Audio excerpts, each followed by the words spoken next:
읽으면서 이거 지난주에 읽었는데 라고 생각하시는 분이 있으신가요? 네, 그런 분들은 기억력이 좋고 지난 주간에 말씀을 잘 들으신 분들입니다. 기억이 맞습니다. 지난주 본문과 똑같습니다. 자, 오늘은 이제 아주 중요한 얘기를 좀 할 예정인데, 여러분들이 들으시다가 어려운 얘기이기 때문에 어려운 얘기를 제가 나름 쉽게 하려고 애를 쓰는데, 그래도 못 알아듣겠으면 다시 해주시죠 하고 얘기해 주세요. 이 반응을 어찌할꼬? 다시 얘기해 주세요. 이렇게 얘기해 주세요. 예. 자, 성경에는, 그리고 서양에는 두 개의 중요한 신에 대한 관점이 있습니다. 이걸 신관이라고 합니다. 신에 대해서 이렇게 생각하는 면과 이렇게 생각하는 두 가지 면이 있어요. 그걸 뭐라 그러냐면, 하나는 그리스를 중심으로 한 헬라 문화, 헬라의 신관. 그러니까 그 대표적인 것이 그리스 로마 신화예요. 그리고 히브리 신관, 그러니까 성경에 나와 있는 히브리 사람들의 하나님, 신에 대한 관점. 그 두 가지 관점이 성경에는 이렇게 혼재돼서 나와요. 이해되셨죠? 거기까지? 뭐가 있다고? 두 가지가 있다고요? 근데 두 가지가, 하나는 뭐라고요? 예, 하나는 헬라적인 관점, 하나는 히브리적인 관점. 헬라적인 관점이 그리스 로마 신화 이런 것들이고, 히브리적 관점이 성경에 나와 있는 이야기들입니다. 자, 그럼 욥이라는 사람은 히브리적인 관점을 가진 신앙이었을까요? 아니면 헬라적인 관점을 가진 사람이었을까요? 아직 설명 안 했기 때문에 모르는 게 당연합니다. 자, 헬라적인 관점은 뭐냐면 수평적인 그런 문화가 있는 겁니다. 다시 얘기하면 신과 사람이 거래하는 거예요. 당신이 이것을 해주었기 때문에 나도 당신에게 이렇게 합니다. 신들끼리도 서로 거래를 해요. 이렇게 했기 때문에 나도 이렇게 해줄 거야 하고 거래하는 일들이 다 그리스 로마 신화에 나오는 얘기들이에요. 그러니까 그리스 로마 신화를 그냥 못 읽었어도, 그쪽의 신들은 다 수평적인 신들이고, 그래서 서로 싸우고 서로 이득을 취하기 위해서 다투고, 그리고 막 벌도 주고 전쟁에 포로로 끌려가기도 하고, 뭐 이런 일들이 일어나는 많은 이야기들이 있는 이유는 거기에 뭐가 있다고요? 수평적인. 반면에 히브리적인 관점은 뭐냐면 수직적이에요. 하나님과 내가 철저하게, 하나님은 나의 주인이시고, 하나님은 나의 아버지이시고, 하나님은 나의 삶의 왕이시고, 이렇게 고백하는 절대적 존재인 것을 얘기하고, 그분이 나에게 무엇을 해주지 않았어도 나는 그분을 믿습니다. 이렇게 믿는 관점이 히브리적인 관점이에요. 자, 한번 다시 물어볼게요. 그러면 욥은 히브리적인 하나님을 믿는 사람이었을까요? 아니면 헬라적인 하나님을 믿는 사람이었을까요? 그렇죠. 역시 우리 성도님들은 굉장히 똑똑합니다. 자, 그 히브리적인 관점을 가지고 있는 그런 이 욥을 공격하는 존재가 하나 생겼어요. 그럼 뭐라고 얘기하냐면 1장 9절 한번 봅시다. 1장 9절. 제가 이래서 성경책을 접지 말라 그런 거예요. 자, 1장 9절 제가 읽어드릴게요. 사탄이 여호와께 대답하여 이르되, 욥이 어찌 까닭 없이 하나님을 경외하리이까? 주께서 그와 그의 집과 그의 모든 소유물을 울타리로 두르심 때문이 아니니까. 주께서 그의 손으로 하는 바를 복되게 하사 그의 소유물이 땅에 넘치게 하셨음이니이다. 이제 주의 손을 펴서 그의 모든 소유물을 치소서. 그리하시면 틀림없이 주를 향하여 욕하지 않겠나이까. 자, 지금 사탄이 시험한 게 어떤 관점일까요? 히브리적 관점일까요? 아니면 헬라적 관점일까요? 헬라적 관점이에요. 저 누군가 세 분이 얘기하셨는데, 제가 그죠? 헬라적 관점이에요. 그러니까 사탄의 시험은 늘 어디에서 오냐면 헬라적 관점에 있는, 수평적 관점에서 오는 거예요. 사탄의 시험은 야, 하나님이 너에게 아무것도 안 해줬는데 너 왜 하나님 섬겨? 너 하나님이 너한테 해준 게 뭐야? 이렇게 질문하게 해요. 자, 아주 쉽게 생각해 보면 예수님이 겪었던 세 가지 시험이 있죠? 그죠?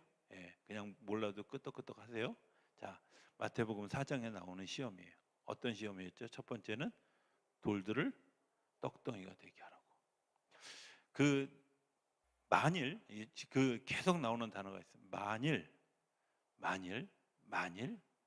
계속 얘기하는 거예요. 이게 뭐예요? 조건이 붙는 거야. 네가 이렇게 하면, 네가 이렇게 하면 내가 너에게 이거 줄게 하고 얘기하는 거예요. 이게 시험이에요.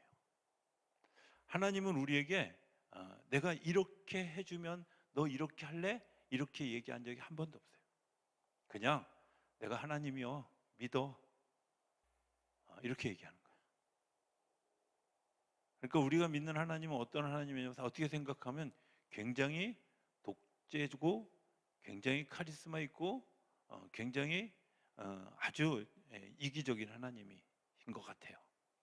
그거는 그런데 시간이 지나서 이제 욥기 38장 이후를 쭉 들어가 보면 그런 하나님의 그 관점에서 그 하나님이 우리에게 무엇을 주기를 원하는지, 어떤 걸 주기를 원하는지 이제 밝히 알게 하기 위해서 사실은 이 욥기가 쓰여져 나간 거거든요.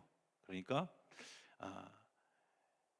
사단은 뭐라고 하냐면 우리에게 반드시 조건을 붙여요.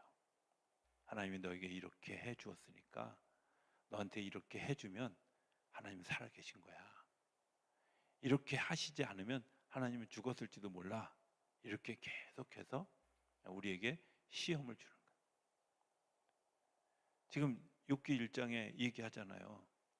하나님, 욥이라는 사람이 그렇게 순전하고 악에서 떠나고 정직한 사람인 거 분명한데 그에게 하나님의 소유를 많이 주었기 때문에 그가 하나님을 바라보는 거지, 하나님 그 사람에게 재산 뺏어가면요 그 사람 하나님 거부할지도 몰라요.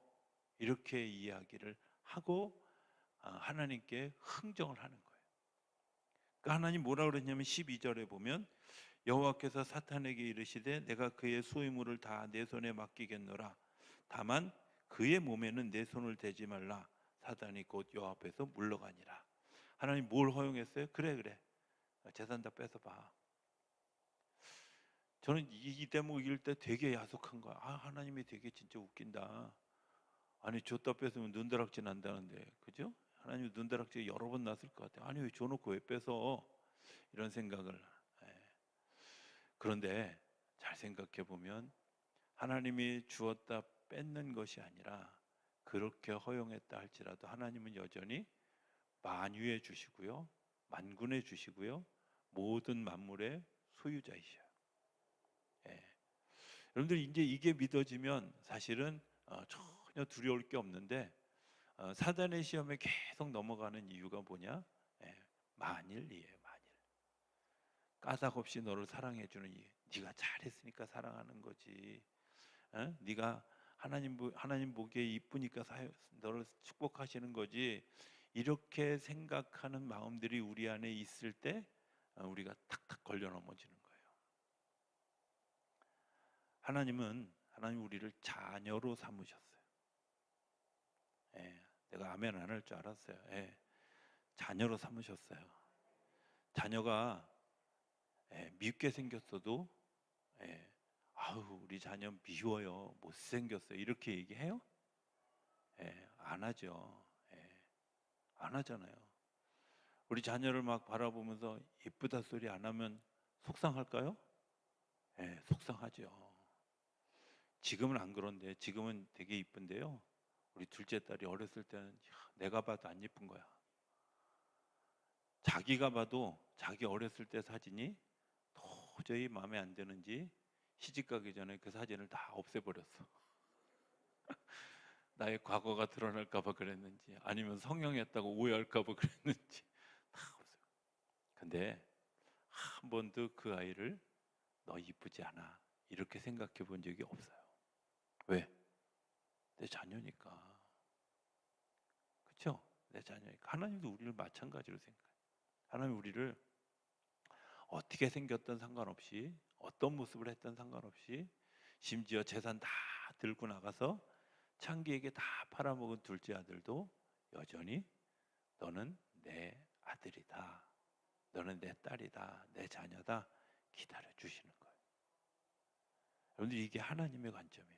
근데 사단은 계속해서 만일 내가 이렇게 하면 하나님이 너를 까닭없이 사랑해 주는 게 아니야 하고 계속 헬라적 관점으로 우리를 몰고 가려고 그래요. 이해하셨어요? 예. 제가 오늘 이거 반복 좀 하더라도 이해하세요. 왜냐하면 여러분들이 이거 이해 못하면 되게 어려워요. 그리고 욥기를 이해하는데 굉장히 어려워요. 그래서 제가 굳이 본문을 한 번 더 택하면서 이 설명을 좀 하고 가려고 그러는 거예요.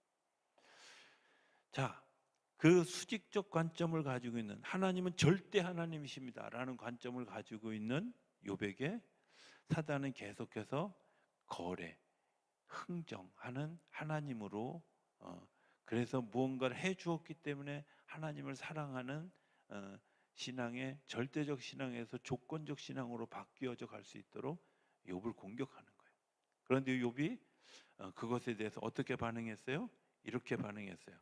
자, 사탄이 이제 다 흐트렀는데 22절 보면, 1장 22절 보면 이렇게 얘기해요. 이 모든 일에 욥이 범죄하지 아니하고 하나님을 향하여 원망하지 아니하니라. 여러분들 이게 되게 중요하죠. 그죠?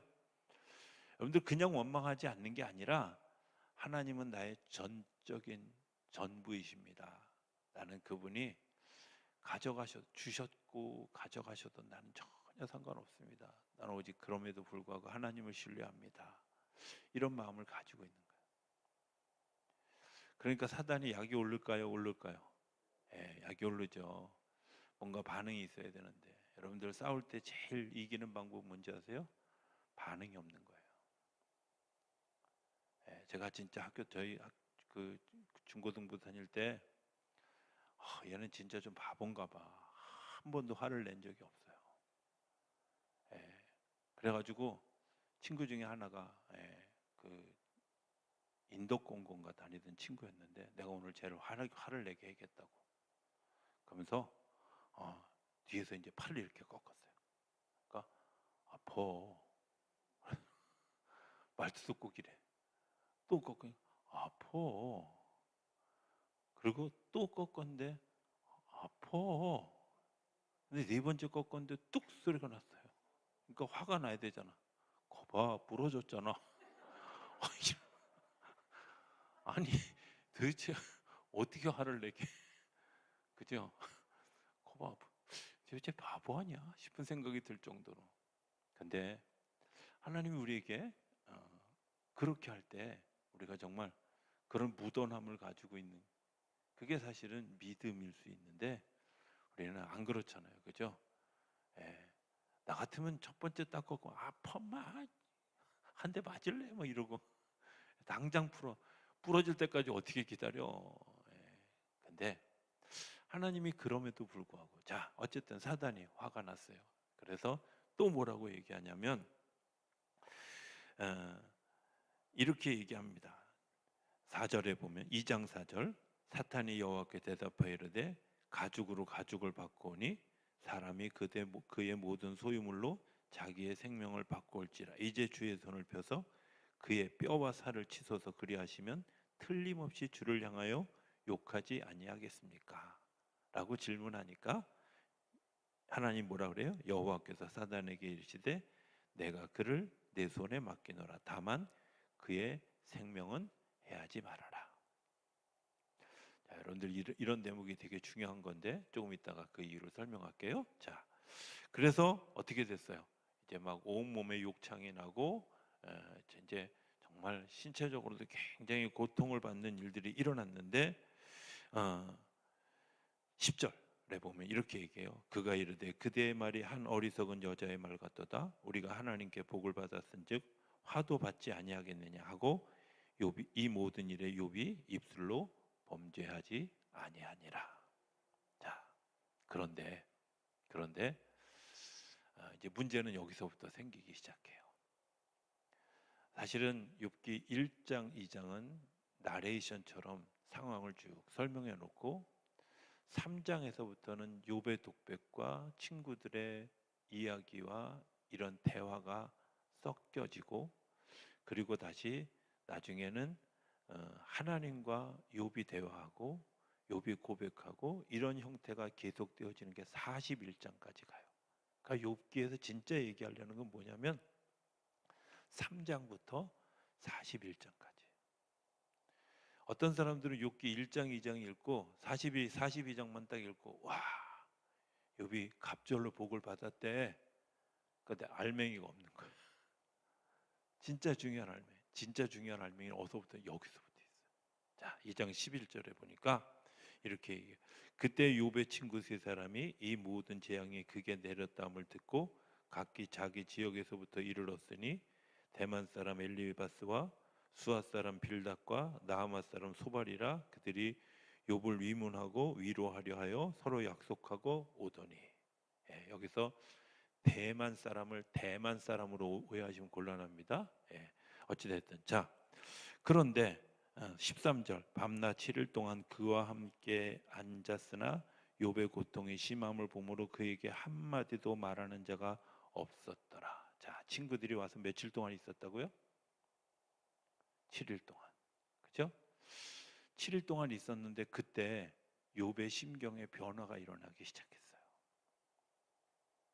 어떤 변화가 일어나기 시작했냐면 3장 1절 그 후에 입을 열어 욥이 입을 열어 자기의 생일을 저주하니라. 그리고 3절에부터 보면 내가 난 날이 멸망하였더라면 사내 아이를 배웠다 하던 그 밤도 그러하였더라면 그날이 캄캄하였더라면 하나님이 위에서 돌보지 아니하셨다면 하면서 자기가 태어난 것을 부정해요. 자, 보세요. 하나님이 사단에게 다 허락하면서 허락하지 않은 게 하나 있어요. 뭐가 있죠? 생명이었어요. 그런데 욥 스스로 친구들하고 7일 동안 있는 동안에 서로 말하지 않았는데도 불구하고 어떤 일들이 일어났냐면 하나님 내 생명을 왜 보내셨어요? 나를 왜 태어나게 하셨어요?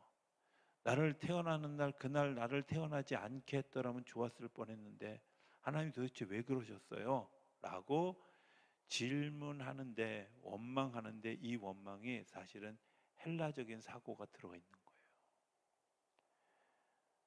그러니까 7일 동안 그들과 함께 있어서 서로 말하지 않고 막 있었는데 욥이 스스로 내가 그동안 수직적 하나님을 철저하게 신뢰했던 문화를 가지고 살아가다가 이제 하나님하고 이 끈이 끊어진 것 같으니까 뭘 보기 시작했어요?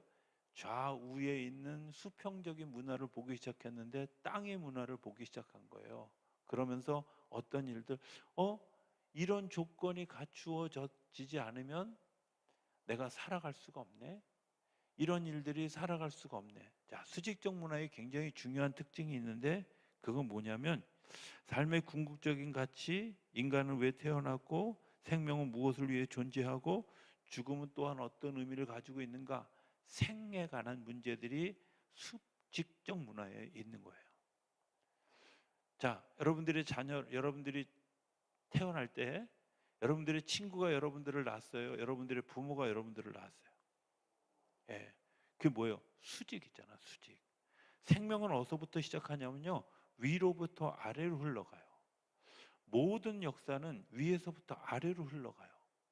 그게 하나님의 자연의 법칙이에요. 산 꼭대기에서부터 물이 흘러내리기 시작해서 바다까지 가는 거, 여러분들 거꾸로 바다에서부터 물이 흘러서 산으로 올라가면 어떻게 될까요? 역사가 뒤집히는 거예요. 생이 복잡해지는 거예요. 만약에 자녀가 부모를 낳았다. 되게 웃기죠. 뒤죽박죽도 이런 뒤죽박죽이 없어요. 자, 하나님을 믿는 사람들이 굉장히 중요한 생각의 틀이 뭐냐면 수직적. 하나님은 나의 어머니시고 나의 부모님이시고 나의 창조주이시고, 이런 관점이 분명해지지 않으면 어떤 일들이 일어나느냐? 자꾸 좌우의 것을 보게 된다는 거예요. 여러분들 심각하게 생각해야 되는 것 하나가 있습니다. 그게 뭐냐? 성경은 내 부모를 공경하라 이렇게 이야기하고 야고보서 에베소서와 골로새서에는 뭐라고 얘기하냐면 자녀들을 가리키면서 노엽게 하지 말고 그들을 잘 섬기고 이런 이야기들을 해요. 왜 그럴까요? 수직적인 문화이기 때문에 그래요. 자녀들의 생명을 막 하나님이 우리에게 맡겨주셔서 그들을 잘 섬기고 키우는 일들의 책임이 누구에게 있어요? 부모에게 있는 거야. 그런데 이런 일들이 우리 안에서 자꾸 희석되어지면 어떤 일들이 일어나냐면 부모, 너하고 나하고 무슨 상관이 있어? 이렇게 가니까 하찮은 돈 때문에 가치 없는 것 때문에 우리가 질서가 깨어지는 일들이 일어나는 거예요. 다툼과 싸움과 전쟁이 일어나는 거예요. 제가 전에 그런 얘기했죠. 세계를 역사를 세 가지 관점이 있어요. 하나는 이 역사의 현장을 전쟁터로 보는 관점과, 두 번째는 경기장으로 보는 관점과, 세 번째는 꽃밭으로 보는 관점이에요. 헬라적 사고를 가지고 있으면 나쁜 관점에서 보면 전쟁터고요, 좋은 관점에서 보면 경기장이에요. 올림픽 시작된 데가 어디서 시작됐어요? 그리스에서 시작됐어요. 헬라 문화. 경쟁에서 싸워서 룰을 정해놓고 싸워서 이긴 사람이 승자입니다. 그런데 하나님의 관점은 뭐예요? 꽃밭이에요. 너와 내가 서로 어울려서 살아가고, 그러나 자기 개체를 잊어버리지 않고. 그래서 꽃마다 이름이 있잖아요. 그죠? 여러분들 들풀에 꽃 이름이 있을까요? 있을까요? 있어요. 우리가 몰라서 그런 거죠. 그냥 들풀 이렇게 얘기하는 거지 사실은 그 친구들도 다 이름이 있어요. 왜? 그 이름 없는 것 같은 존재들까지도 하나님이 생명력을 부여하셔서 살아가게 하시는 거예요. 생명의 이유가 있어요. 그게 히브리적인 관점이야. 히브리적인 신이야. 그런데 이 신이 무너지고 나면 어떤 일들이 생기냐? 약육강식 이런 일들이 생겨서 자꾸 옆에를 돌보고, 이런 일들이 이 전쟁에서 승리하게 하시지 못하면 하나님은 없는 겁니다. 이렇게 생각하는 관점을 자꾸 가지게 하는 거예요. 어려우세요? 이해되시나요? 다시 해야 되나? 여러분들 이게 되게 중요한 거예요. 이거를 이해 못하면 이게 욥기 공부하는데 진짜 어렵습니다. 아니 이뿐만 아니라 성경을 이해하는데 되게 어려워요. 예. 다시 한번 하겠습니다. 혹시 못 알아들은 분을 위해서. 저는 이게 이해력이 굉장히 둔해가지고 막 이렇게 풀어서 설명하지 않으면 못 알아들어서, 제가 저 같은 사람을 위해서 제가 마지막 한 사람을 위해서 끝까지 제가 설명을 하려고. 자, 하나님과 나와의 문화는 뭐라고요? 수직적인 문화예요. 위와 아래가 있어요. 생명은 어디서부터 공급돼요? 위에서부터요. 그죠? 여기까지 인정하셨죠? 그런데 헬라적인 문화는 그렇지 않아요. 싸워서 이긴 사람이 승자야. 전쟁에서 이긴 사람이 승자야. 그러면 부모와 내가 싸웠어. 내가 부모를 이겼어. 그럼 내가 승자야? 그게 헬라적 관점이에요. 히브리적 관점은 그렇지 않아요. 부모는 부모고 나는 자녀이고, 하나님 왕이시고 나는 그분의 신하고, 하나님은 나의 신랑이고 나는 그분의 신부고, 이런 관점이야. 그러니까 내가 하나님에 대해서 절대적 신뢰야. 그냥 그분이 무엇을 하든, 그분이 어떻게 하든 나는 그분을 믿습니다. 그런데 헬라적 관점은 뭐예요? 그분이 그렇게 아니하시면, 그리 아니하시면과 그리 아니하실지라도야, 하나님께서 이렇게 하지 않으시면 나는 하나님을 버릴 수밖에 없습니다.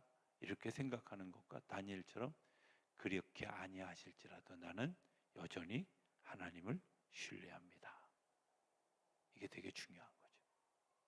그런데 욥의 친구들, 수평적 문화를 가지고 있는 대만 사람 뭐 이런 사람들이 이제 와서 그들과 함께 있는 동안에 어떤 일들이 일어나기 시작했냐면, 마음속에 이제 내가 그동안 하나님만 바라보고 있던 관점이 사람들을 쳐다보고 있는 관점으로 바뀌어요. 이걸 굳이나 이렇게 단정 지으면 안 되는데 굳이나 한번 설명을 하려면 이걸 육적이다 이렇게 생각하는 거예요. 이걸 영적인 것이 아니다 이렇게 생각하는 경향들이. 그래서 이제 그걸 합리화시키기 위해서 사람들이 뭐라 그러냐면 저 사람 나쁘잖아, 나쁜 행동을 하잖아, 나쁜 말을 하잖아, 죄를 지었잖아, 욕심을 부리잖아. 그렇기 때문에 너는 죄인이야. 너는 믿을 수 없어. 너는 가까이 할 수 없어. 이런 관점이 다 무슨 관점이에요? 헬라적 관점이에요. 그런데 하나님은 그럼에도 불구하고 내가 죄인임에도 불구하고 나를 사랑해 준 것처럼 너도 그가 죄인임에도 불구하고 그를 사랑해 줘. 내가 하나님 앞에 정말 죽을 죄를 졌음에도 불구하고 하나님이 나를 용서하신 것처럼 나도 너를 용서해 줘. 이게 히브리적인 관점이에요. 그러니까 우리가 예수 믿으면서 자꾸 걸려 넘어지는 이유 중에 하나가 뭔지 아세요? 이 헬라적 관점이 교회 안에 아주 막 가득 차가 들어와 가지고요. 이런 일들이. 제가 그 자라면서 제일 많이 들은 얘기가 뭔지 아세요? 목사가 목사 같아야지. 근데요, 목사가 목사 같지 않아도 하나님은 목사로 그를 세우셨어요. 또 장로가 장로 같지 않아야지. 예. 장로가 장로 같지 않아도 장로이 되는 법은 없어요. 예, 웃는 대목인데 아무도 안 웃는 거야. 여러분들 하나님이 그를 장로로 세우셨어요. 이해하세요? 하나님이 여러분들에게 이렇게 직책을 주신 거예요. 맡겨 주신 거예요. 이런 적이 있어요. 제가 분남교에 있을 때 어떤 권사님 한 분이 정말 아주 명백하게 형사적인 잘못을 저질렀는데 그걸 정당화하려고 했어요. 그래서 제가 뭐 내용을 얘기하기 그래서 제가 찾아가서 그랬어요. 권사님 정상 위치로 돌려놓지 않으시면 저는 권사님 인정할 수 없어서 성가 때도 못 쓰게 하고 찬양 때도 못 쓰게 하고 속해 있는 교자도 그만두게 하고 그때 말할 때는 이제 권사도 제가 뺏겠습니다. 그렇게 선포를 했는데 이분이 고집 부리고 자기 욕심을 따라서 그 일을 했어요. 연말이 돼서 제가 이제 명부에서 다 지어가는데 하나님이 그럼 네가 권사를 그 분에게 줬냐?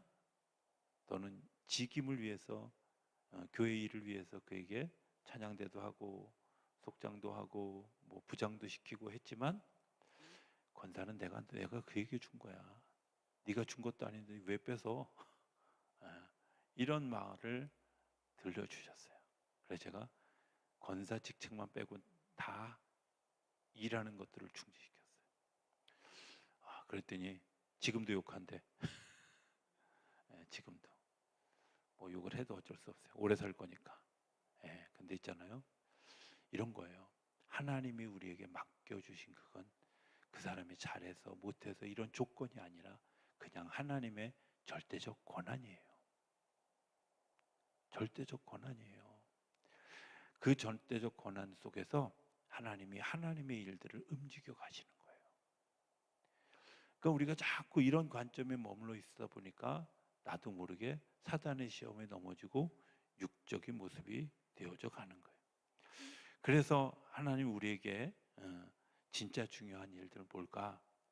내가 하나님과의 관계를 바로 세우는 일이 중요해요. 그래서 제가 굉장히 강조하는 거, 말씀을 묵상하고 기도하고 예배하는 일들이 왜 중요하냐면 이 일들이 우리 삶 가운데 이루어지지 않으면 7일만 그냥 내버려 두면 우리가 다시 헬라적 관점으로 창조되어져요. 사람 변하는 거 7일이면 돼요. 사람이 다시 죽었다 부활하는 거 3일이면 끝나지만 사람이 원래대로 돌아가는데 하나님이 지었기 이전에 땅이 혼돈하고 공허하며 흑암이 깊음 위에 있고 이렇게 돌아가는데 얼마면 된다고요? 7일이면 돼요. 그래서 일주일마다 예배 드리는 겨. 이해되세요? 내가 하나님 앞에 나와서 예배하는 거 주일 성수 중요한 이유가 뭐냐? 그때 진짜 온전한 예배를 드리지 못하면 내가 한 주간만 지나고 나면 육적인 사람이 되어져 가는 거예요. 예. 제가 첫 목회지부터 지금까지 계속해서 잔소리하는 게 있어요. 뭐냐면 정말 기도해야 될 사람들한테는 이거 선전포고 하는 거예요. 기도해야 될 사람들한테는 새벽 기도하세요. 처음에는 좋은 말로 해요. 그다음에 시간이 좀 지나면 새벽 기도 좀 하시지요. 이렇게 약간 살짝 힘이 들어가요. 그리고 막 안 되면 막 들들 볶아요 또. 그냥 그때는 아유 우리 목사님이 내가 미워서 그러는 게 아닌가 그러는가 보다 이렇게 생각하지 마시고 하나님 무슨 계시를 하셨나 보다 이렇게 생각하고 얼른 새벽기도 오세요. 내가 이런 반응 내가 나올 줄 알았는데 그럼에도 불구하고 여러분들 기도해야 되는 사람들이 기도하지 않으면 자기도 모르게 사단의 시험에 헬라적 관점에 넘어가서 육적인 사람이 되어져 가는 거예요. 자, 우리 한번 냉정하게 한번 생각해 볼까요? 여러분들이 정말 절대적으로 하나님께 내 삶을 드리는 히브리적 관점에서 예수를 믿고 있어요? 여러분들의 생각과 사고와 여러분들이 가지고 있는 그 모든 것이 히브리적 관점이에요? 죄송합니다만 그렇지 않아요. 아니, 헬라적인 관점이 훨씬 더 많아요. 하나님이 이렇게 해주시지 않으면 나는요 하나님 따라갈 수가 없어요. 이렇게 생각하는 사람들이 더 많아요. 내가 기도했지만 하나님이 그 기도를 들으시지 않았더라도 하나님이 또 무언가를 나에게 깨닫게 해주시려고, 알게 해주시려고, 삶에서 또 다른 의미를 발견하게 해주시려고 나를 이끌으셔서 그 자리에 가게. 제가 오늘 새벽에 사무엘상 22장 1절부터 5절까지를 제가 말씀을 전하면서 잠깐 얘기 드렸고 내일 보충할 얘기긴 한데 미리 땡겨서 그냥 하겠습니다. 하나님과 나와의 관점에서 정말 중요한 일들은 뭐냐면 하나님이 왜 여기에 나를 놓으셨는지를 내가 아는 거예요. 지금 내가 왜 이 상황 가운데 있는지를 알게 하시는 거예요. 아내가 오늘 그 병원에 갔다 와서 내일 항암 치료를 해야 되는데 컨디션이 좋지 않아서 교회 오질 못했어요. 우리는 진짜 3차로 끝나기를 기도했는데 하나님이 안 들으시고 6차까지 진행을 해야 되는 상황이 생겼어요.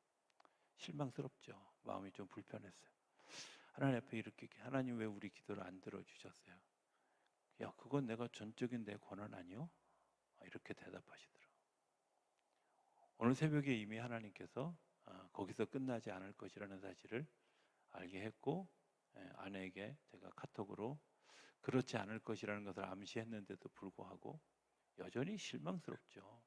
왜 하나님 안 들으셨어요? 그런데요 그렇게 하시는 또 다른 이유가 있을 것이다 믿고 가는 거예요. 하나님이 그렇게 하시는 데는 더 아름다운 것들을 허락하시기 위해서 그렇게 하실 것이다 믿기 때문에 그냥 가는 거예요. 이게 히브리적 관점이에요. 하나님 안 들으셨잖아요. 나 내일부터 교회 안 나가요. 나 신앙생활 더 이상 안 할래요. 이제 기도 안 할래요. 이렇게 땡깡 쓰는 게 여러분들 사단의 시험에 넘어간 거예요. 지금 욥이 그 사단의 그것들 7일 만에 자기 삶이 무너졌어요. 내가 가지고 있던 히브리적 관점이 무너지고 수평적 관점으로 바뀌었어요. 그 첫 번째 신호가 뭐예요? 왜 나를 태어나게 하셨어요? 왜 태어나는 날 나를 잡지 않으셨어요? 내 생애, 내 삶 자체가 하나님 건데 하나님 거라고 생각하지 않고 지금부터는 내 건데 내 삶인데 왜 하나님 방해하세요? 이렇게 얘기하는 거예요. 아니에요. 방해하는 게 아니라 하나님은 여전히 내가 그렇게 이야기할지라도 내가 다 무너졌을지라도 내가 병들었을지라도 내가 넘어졌을지라도 하나님은 여전히 우리를 불꽃 같은 눈으로 지켜보시고 머리카락까지 새는 그런 그 세밀함으로 우리를 바라보고 계신다는 거예요. 그걸 잊어버리는 순간 우리 삶에 커다란 혼란이 와요. 아니, 그 커다란 혼란이 와도 괜찮아요. 하나님이 그럼에도 불구하고 우리를 다시 일으켜 세우실 계획을 가지시고 이끌어 가시는. 굉장히 오래전에 읽었던 책인데, 하나님의 구원 행동이라고 하는 책이에요. 하나님의 구원 행동. 하나님 우리를 구원하시기 위해서 무엇을 하실까? 하나님 구원하시기 위해서 제일 먼저 우리를 향해서 하시는 첫 번째 행동이 뭐냐면, 내가 너를 사랑한다. 너는 귀한 존재야. 라고 말씀해 줘요. 하나님의 말씀은요, 그냥 우리가 립 서비스 하는 것처럼 얘기하는 게 아니라 우리에게 진정한 마음을 당해서 이야기하시는 거예요. 그리고 그 말을 실천하기 위해서 하나님이 일하기를 시작하셔요.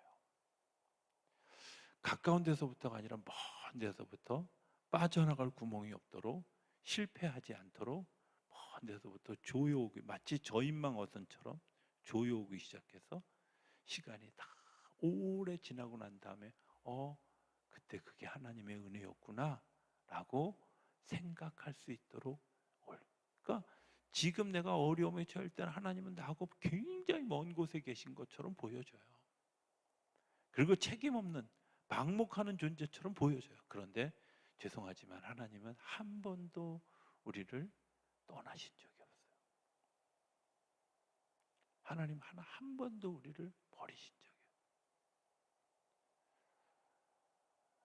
목회 초창기에 의욕을 가지고 첫 목회를 나가서 막 열심히 하는데요, 아니 웬 교회에 병든 사람이 이렇게 많은 거예요.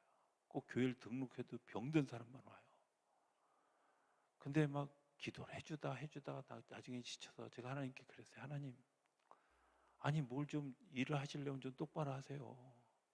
날 좀 보내서 여기 보냈으면 환자를 주시면 나한테 병 고치는 은사를 주시든지, 아니면 병원을 데려갈 돈을 주시든지, 이것도 저것도 아니고 맨날 기사처럼 병원 데려가고 병원에서 뭐 얼마 든다 뭐 이런 얘기 들을 때 막 괜히 가슴만 아프게 하고 이러지 좀 마시라고 좀 막 이렇게 따졌어요. 따졌는데 하나님은 침묵해요. 근데 시간이 지나서 보니까요, 그때 그런 일들이 하나님의 마음을 제가 가질 수 있도록 해주시는 시간이었어요. 아픈 사람 때문에 내가 그렇게 고통스럽고 힘든 마음을 가지고 있어야 하나님의 일들을 할 수 있구나. 그때는 그게 원망거리였는데 시간이 지나니까 그게 감사의 제목이 되더라고요. 여러분들, 우리가 하나님을 믿는데 어떤 하나님을 믿으십니까? 히브리적인 하나님이십니까? 아니면 헬라적인 하나님을 믿고 있습니까? 오늘 본문은 그렇게 얘기해요. 내가 두려워하는 그것이 내게 임하고 내가 무서워하는 그것이 내 몸에 미쳤구나. 이건 여전히 히브리적인 하나님에 대한 고백이에요. 그런데 그게 없으니까 어떻게 돼요? 나에게는 평온도 없고 안일도 없고 휴식도 없고 다만 불안만이 있구나. 왜? 그분이 나를 전적으로 이끌고 가신다는 사실을 분명하게 믿을 때는, 그래요 하나님, 제가 재산 다 없어도 괜찮아요. 나 견딜만 해요. 내가 병들었어도 하나님이 저를 어떻게든 이끌고 가실 거, 통증을 이길 수 있는 힘도 주시고 이길 거라고 믿어줘요. 그런데 내가 그로부터 그 신앙의 자세가 떨어지고 나니까 어떤 일들이 생겼어요? 하나님 너무 아파요. 그것 때문에 불안해져요. 여기서 더 나아가서 어떻게 돼요? 하나님 낫지 않으면 어떻게 돼요? 이대로 죽을 것 같아요? 여기에 불안감이 찾아오는 거예요. 하나님은 얘야 걱정하지 마라. 내가 너와 함께 할 것이다. 내가 너를 이끌고 갈 것이다. 이 믿음이 우리 안에 다시 세워지게 하기 위해서 하나님이 욥을 우리에게 욥기를 보여주시는 것 같아요. 이야기 하나만 하고 설교를 마치기 원합니다. 신학교에 가면 놀라운 비밀이 하나 있어요. 신학교 가면 많은 분들이 성경 가르치는 줄 아는데 성경은 일도 안 가르쳐요. 그리고 맨 이상한 소리만 해요. 그래서 2학년쯤 지나고 나면 전부 다 표정들이 되게 이상해져요. 왜냐하면 하나님 꼭 없는 것 같아. 교수들이 얘기하는 걸 들으면 도대체 하나님이 안 계신 것 같아. 성경이 믿어지지 않아. 그래서 그런 표현했거든요. 신학교 입학할 때는 목사였다가 2학년, 3학년 지나면 3학년 때쯤 가면 집사 믿음 됐다가 4학년쯤 되면 사탄 믿음 된대요. 그렇게 확 뒤집어놔요. 뒤집어놨는데 중요한 건 뭐냐면요.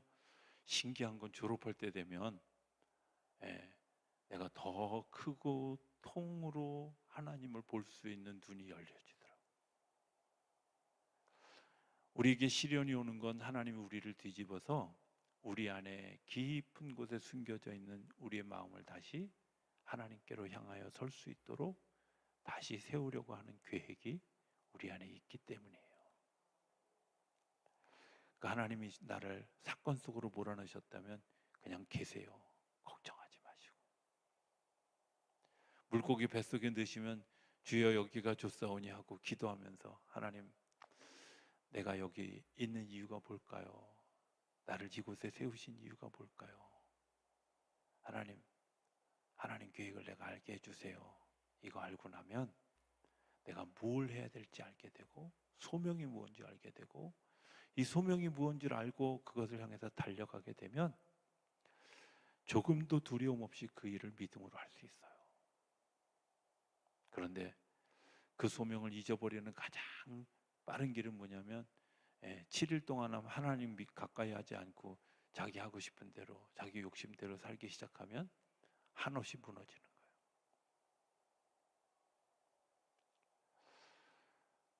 여러분들 소명으로 살아갈 수 있는 하나님이 나를 부르신 이유를 아는 것, 욥기를 강해가는 동안에 하나님께서 주시기를 원하시는 또 다른 새로운 생명력의 은혜를 가지고 다시 일어서는 계기가 되는 이 욥기 공부가 되어줄 수 있게 되길 기대합니다. 그런 저변을 가지고 우리가 중간중간 제가 바로 이런 대목입니다 하고 이야기할 건데 잊어버리더라도 오늘 이 이야기를 여러분들이 기억하시고 좀 잘 기억하셔서 이제 하나하나 더 구체화되어져 갈 때 주님께서 주실 그 귀한 마음을 같이 경험할 수 있게 되기를 바랍니다. 오늘 새벽에도 이 찬양 한번 했는데요. 323장 찬양을 할 거예요. 잠깐 얘기하면 이 찬양은 이호운 목사님이 작사하신 이분이 굉장히 실력 있는 유학파 그 당시에는 별로 없는 유학파 교수님이셨어요. 근데 굳이나 서울에 있는 학교에 교수를 하지 않고 대전의 학교에 교수를 하면서 시골에 어떻게 복음을 전할 수 있는 사람들을 길러낼까 이런 거 고민하면서 대전의 학교에 교장을 하셨어요. 그러면서 정말 부름받아 나선 이 몸이 부름받은 사람이라면 어디든지 가야 되지 않겠냐. 그것이 산골이든 바닷가든 그게 사람이 10명 사는 곳이든 10만 명이 사는 곳이든 상관없이 주님이 보내시면 내가 가야 되지 않겠냐. 이런 마음으로 당신이 스스로 정말 그 작은 조그만 도시에 농촌을 가슴에 품고 그래서 초창기에는 닭 키우는 과수원하는 이런 것도 가르쳤다고 그래요. 적어도 믿음을 가지고 있는 우리에게 하나님이 우리에게 요청하시는 것 하나님 이런 조건이 아니면 나는 할 수 없습니다가 아니라 어떤 조건이든 상관없이 주님께서 부르시면 제가 예 하고 순종하겠습니다. 그런 믿음의 자세 그게 수직적인 믿음, 히브리적인 믿음의 가장 중요한 기초가 아닐까 생각이 되어집니다.